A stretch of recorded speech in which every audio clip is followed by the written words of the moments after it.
양모는 아동학대 혐의를 부인하고 있습니다. 정인이의 직접 사인은 장갑막 파열, 골절 부위만 6곳에 이른다. 그런데 장모 씨는 검찰 진술에서 말을 듣지 않을 때 손찌검을 한 적은 있지만 뼈가 부러질 정도로 때린 적은 없다. 그리고 택시에서 심폐소생술을 하다가 장기에 손상이 왔을 거다. 장기를 손상시킨 게 아니라 손상이 왔다. 이렇게 지금 주장하고 있습니다. 정혁진 변호사님. 네. 지금 이제 양모인, 그러니까 양어머니죠. 양어머니 쪽에서는 나는 아동학대를 손찌검 한 적 있지만 이렇게 심하게 하지 않았다. 그래서 아동학대 치사가 지금 적용되어 있는데 지금 일각에서는 살인죄를 적용한다 이런 얘기까지 나오는데 지금 양부분을 강하게 부인하고 있어요. 법정에서 어떻게 저건 다뤄질까요? 일단 좀 정리를 해드리면요. 예. 그 학대치사죄가 형법에도 있지만 특별법이 있어요. 아동학대 처벌 특례법이 있고요. 아동학대 처벌 특례법에 의할 때 학대해가지고 사망에 이르는 경우에는 무기징역부터 5년 이상 징역이기 때문에 그 자체로 사실은 형이 굉장히 강한 거죠. 근데 중요한 거는 이 치사죄하고 살인죄의 차이가 뭐냐, 고의가 있었느냐 없었느냐 이 차이거든요. 그런데 지금 장모 씨, 양모라고 하는 그 장모 씨가 그 이야기하는 것은, 부인하는 것은 내가 고의는 없었다 이 이야기인데, 이때 고의는 또 두 가지로 나누어질 수가 있습니다. 내가 저 정인이를 죽이겠다, 이것은 확정적 고의고요. 미필적 고의는 뭐냐면 내가 애를 저렇게 때리고 그렇게 하면은 애가 혹시 죽을지도 모르겠다, 뭐 온갖 종류의 학대 행위가 있었던 모양인데, 그런 것들이 이제 미필적 고의인데, 일단은 적어도 살인죄는 피하겠다라고 하는 그 의도인 것 같아요. 근데 제가 봤을 때는 그 천안 사건에서도 사실은 그때 그 학대치사죄로 그 기소가 됐고 그렇게 또 주장을 갖다 했지만, 법원에서는 미필적 고의를 인정해서 징역 22년을 선고를 했거든요. 그래서 이번 사건에 있어서도 저는 사실은 그 동영상은 도저히 못 보겠고요. 예. 그냥 나와 있는 것들 뭐 이렇게 쭉 봤는데 그 글만 봐도 너무 마음이 아프던데, 그것만 봐도 그 천안 사건의 예에 비추어 봤을 때 미필적 고의에 의한 살인죄는 충분히 인정될 수 있는 것이 아닌가 하는 생각이 들고, 다만 지금 검찰에서 기소했을 때 아동학대 치사죄로만 기소가 된 것 같아요. 그래서 검찰에서 그 여러 그 자문 들어가지고 살인죄로 공소장 변경을 하면 미필적 고의에 의한 살인죄가 충분히 인정될 수 있는 것이 아닌가, 그런 생각을 합니다. 네. 저희가 조금 전에 양 어머니 목소리 들어봤는데 양 아버지는 어떻게 좀 얘기하고 있는지 한번 보시죠. 정인이 양부는 죄송하다는 말밖에 할 수 없다 이런 입장입니다. 다니던 직장에서 해임됐습니다. 징계위원회에서 만장일치로 징계 결정했는데, 아이가 그렇게 됐는데 제가 무슨 말을 할 수 있겠느냐, 죄송하다는 말밖에 할 수가 없다, 회사에도 죄송한 마음뿐이다, 지금 이렇게 입장을 한 언론 중앙일보에 밝힌 것으로 알려지고 있습니다.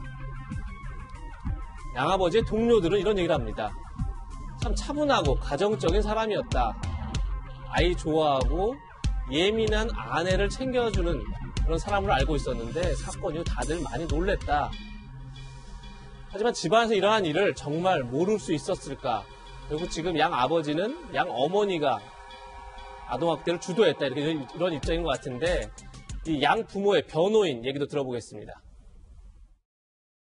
자기 와이프가 이렇게 했다는 거에 대한 충격과 실망감, 그런 부분 때문에 이제 조금씩 내 마음이 약간씩 무너지는 단계에 계신다고 봅니다. 박정환 전 대변인, 예. 이 문제에서 양부는 충격을 받았다 자기도, 양모가 그렇게까지 학대한 줄 몰랐다 이렇게 입장인데, 정말 집에서 일어난 일을 전혀 모르고 있었을까, 이런 생각도 분명히 들어요.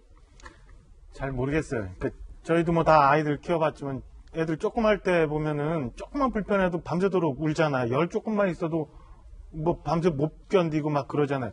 근데 아이가 저런 정도 상황이 됐는데 집안에서 몰랐을 수가 있었을까? 물론 그 양부, 양모에 대한 반론권이 있으니까 제가 단정적으로 뭐라고 말씀을 드릴 수는 없지만, 그래도 몰랐다고 넘어갈 수 있는 일인가 싶은 생각이 들어요. 두 가지 말씀을 좀 드리고 싶은데, 우리 지금 보면은 그 3번 정도가 이 아동학대건으로 걸리면은 신고권을 좀 잃어버리는 그런 상황으로 검토가 되는 것 같은데, 제가 볼 때는 한 번만이라도 저런 일이 있다면 저는 분리를 해야 되는 게 맞지 않나 싶은 생각이 들어요. 그렇지 않고선 이런 일들이 계속 생기지 않겠는가라는 생각이 들고, 지금 이 양모에 관한 것은 재판에 넘어가서 이제 판단이 나오겠습니다만은 어떤 연유로, 물론 양모는 그런 얘기를 합니다. 한 아이는 낳아서 한 아이는 입양해서 키우고 싶었다를 옛날부터 얘기했다라고는 하지만 저는 액면대로 그걸 믿을 수 있나 싶은 생각이 들어요. 왜 정인이를 입양해서 저렇게 무참하게 망가뜨려 놨는지에 대한 원인을 저는 분명히 좀 찾아서 다시는 이런 일이 없도록 좀 했으면 하는 생각이 하나 있고, 두 번째는 애써 과거 일을 둘칩니다만 노영민 전 비서실장 논리대로 친다면 좀 전에 우리 봤던 김창룡 경찰서장도 저 정인이 사건에 책임이 없다고 할 수 없어요. 3번이나 경찰에 갔는데 아무 일 없었던 것들은 넘어가서 이렇게 됐는데 그냥 국민들께 사과하고 양천 서장한테 대기발령 시키는 걸로 끝난다고 저는 보지 않아요. 왜 스스로 먼저 어제 나부터 이 건이 정리가 되고 나면 모든 책임을 지고 그만두겠습니다라는 이런 얘기 안 하고 그냥 국민들한테 고개만 숙이고 말아요. 잘못한 경찰들 위에서부터 아래까지 책임 있는 사람들 이 건에 대해서 정말 진정으로 미안한 마음이 있다면 다 모든 걸 던져놓고 원인이 어떻게 되는지 앞으로는 어떻게 돼야 되는지 대책 만들고 국민들한테 정말 죄송하다는 말씀해야지 그냥 일부에서만 책임지고 일부는 넘어가고 위에서는 또 승진잔치하고 이런 일이 있어서는 저는 안 된다고 말씀 좀 드리고 싶습니다. 네. 정인이의 웃는 사진만 봐도 사실 굉장히 마음이 아픈데 결국은 모든 어른들의 책임이 아니냐 이런 이제 지적 나올 수밖에 없을 것 같습니다. 그럼 이웃 주민은 어떻게 얘기하고 있는지 한번 들어보시죠. 유모차에서 이렇게 있던 그 얼굴이 너무 자꾸 생각이 나가지고 눈에 눈물이 차 있었어요. 그래서 그때 난 보다는 신이었었나 막 그런 생각 들고 근데 그게 제일 머리에 남아요. 그 얼굴이 그래서 더 힘들더라고요. 그래서 더 본 게 마지막이었고. 박준현 대변인, 네. 유모차에서 저 정인이를 봤던 이웃 주민은 눈에 눈물이 고여 있더라.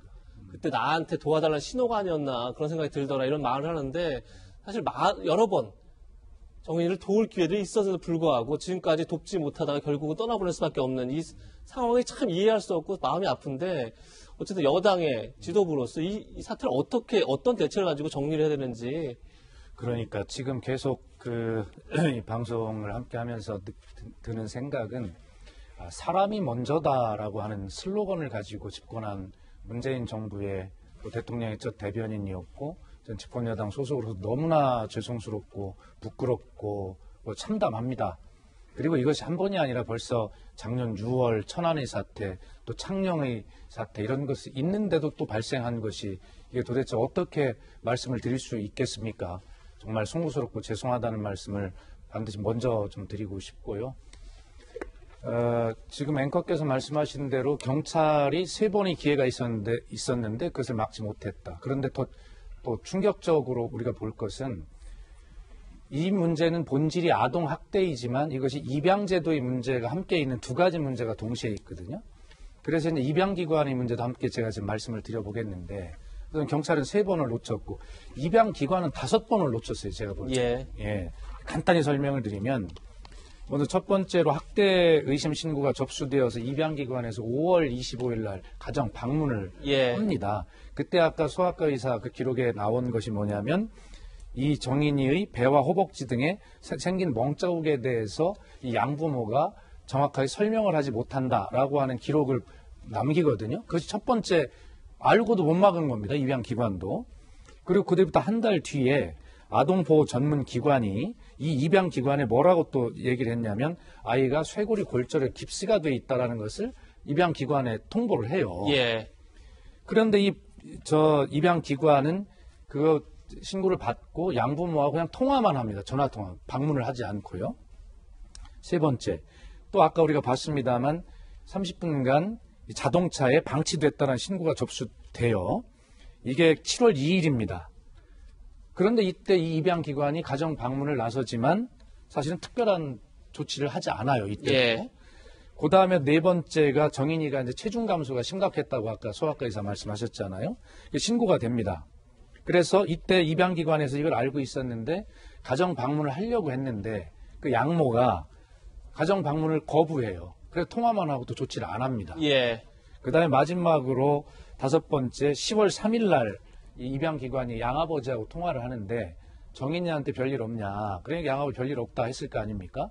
그러니까 그것만 믿고 10월 3일 날 통화를 하고 가정 방문을 바로 해야 되는데 10월 15일 날로 가정 방문을 미뤘어요. 그렇죠. 그 사이에 이틀 전 10월 13일 날 정인이가 우리 곁을 떠난 겁니다. 예. 그러니까 입양기관은 이렇게 5번의 기회를 놓쳤고 경찰은 3번의 기회를 묵살한 거예요. 중복되는 것도 있지만 종합해보면 한 8번 이상의 기회를 그 정인이가 아프도록 하늘로 가도록 우리가 그냥 방치한 겁니다. 자, 어떻게 됐든 간에 여기에서 이제 문제는 우리가 아까 제가 말씀드렸듯이 아동 학대가 핵심이고 입양기관과 관련된 사후관리나 입양 절차의 여러 가지 문제가 함께 복합되어 있는 제도 개선이 문제인데 예. 20대 국회에 제출되었던 이 관련 법안이 무려 한 250개쯤 돼요. 그런데 그중에 자동 폐기, 검토를 안 해서 자동 폐기된 게 무려 65%나 166건입니다. 그리고 21대 국회 들어서도 짧은 기간이지만 무려 한 40건이 이것이 제출이 되었고 한 3, 4일 전에 정인이 문제 언론에 보도되기 시작하자마자 11개의 법률이 쏟아졌어요. 그리고 어제 이 법안심사 소위가 열려서 이걸 검토하기로 했는데 이 상황인데도 어제 심사를 안 했어요, 국회가. 그래서 오늘 심사한다는 거예요. 예. 내일 본회의 처리한다는 거 아닙니까? 아니 하루 만에 아까 말씀드린 아동학대 입양기관의 문제, 뭐 경찰과 아동보호기관, 의료기관, 법률 이런 종합적인 체계가 갖춰야 되는 이 복잡한 문제를 오늘 하루 졸속심사 해가지고 내일 처리한다는 거 아니에요. 전혀 반성할지 모르는 정치권 기성세대 도대체 어떻게 해야 될 겁니까, 이 문제가? 그래서 저도 지금 문제 제기를 하는 수준에 불과하지만 이 문제가 어느 한 곳의 잘못도 아니고 종합적으로 이렇게 보면 정말 힘든 문제고 이 문제를 국회에서 종합적으로 다뤄야 되는데 겨우 오늘 하루 심사해서 내일 처리한다. 어떤 법안이 나올지는 모르지만 저는 대통령께서 이 문제를 이번 주 수석보좌관 회의할 때 정말 강하게 질타하시고 질책하시고 대통령께서 직접 이 문제를 챙기시는 그러한 집중을 보여주셔야 된다고 생각합니다. 그래야 이 졸속이 안 된다. 예. 말씀을 길게 드렸지만 이런 것들이 종합적으로 문제이기 때문에 설명을 드렸습니다. 조금 전에 경찰, 그다음에 입양기관, 그리고 정치권의 문제까지 박수현 전 대변인께서 잘 짚어주셨는데 그 정치권의 문제 같이 한번 보시죠.